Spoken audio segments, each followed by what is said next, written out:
اور زکوٰۃ کی کٹوتی کے سلسلے میں بینک یکم رمضان کو بند رہیں گے۔ گزشتہ سال بیشتر اکاؤنٹ ہولڈرز نے حکومت کو زکوٰۃ دینے سے انکار کر دیا تھا۔ ممکنہ رقم کے صرف 5% سے بھی کم رقم اکٹھی کی گئی تھی۔ زکوٰۃ کی رقم 163 ارب روپے کے قریب بنتی تھی، لیکن حکومت کو بینک کھاتوں سے صرف 6 ارب 79 کروڑ روپے ہی مل سکے تھے۔ زکوٰۃ کی کٹوتی کے سلسلے میں اب بینک یکم رمضان کو بند رہیں گے۔ اکاؤنٹ ہولڈرز نے حکومت کو زکوٰۃ دینے سے انکار کر دیا تھا۔ ممکنہ رقم کے صرف 5% سے بھی کم رقم اکٹھی کی گئی تھی۔ زکوٰۃ کی رقم 163 ارب روپے کے قریب بنتی تھی، لیکن حکومت کو بینک کھاتوں سے صرف 6 ارب 79 کروڑ روپے ہی مل سکے تھے۔ زکوٰۃ کی کٹوتی کے سلسلے میں اب بینک یکم رمضان کو بند رہیں گے۔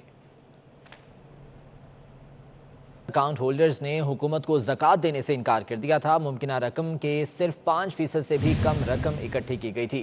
زکوٰۃ کی رقم 163 ارب روپے کے قریب بنتی تھی، لیکن حکومت کو بینک کھاتوں سے صرف 6 ارب 79 کروڑ روپے ہی مل سکے تھے۔ زکوٰۃ کی کٹوتی کے سلسلے میں اب بینک یکم رمضان کو بند رہیں گے۔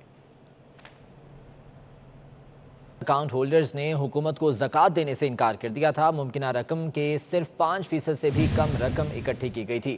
زکوٰۃ کی رقم 163 ارب روپے کے قریب بنتی تھی، لیکن حکومت کو بینک کھاتوں سے صرف 6 ارب 79 کروڑ روپے ہی مل سکے تھے۔ زکوٰۃ کی کٹوتی کے سلسلے میں اب بینک یکم رمضان کو بند رہیں گے۔ اکاؤنٹ ہولڈرز نے حکومت کو زکوٰۃ دینے سے انکار کر دیا تھا۔ ممکنہ رقم کے صرف 5% سے بھی کم رقم اکٹھی کی گئی تھی۔ زکوٰۃ کی رقم 163 ارب روپے کے قریب بنتی تھی، لیکن حکومت کو بینک کھاتوں سے صرف 6 ارب 79 کروڑ روپے ہی مل سکے تھے۔ زکوٰۃ کی کٹوتی کے سلسلے میں اب بینک یکم رمضان کو بند رہیں گے۔ اکاؤنٹ ہولڈرز نے حکومت کو زکوٰۃ دینے سے انکار کر دیا تھا۔ ممکنہ رقم کے صرف 5% سے بھی کم رقم اکٹھی کی گئی تھی۔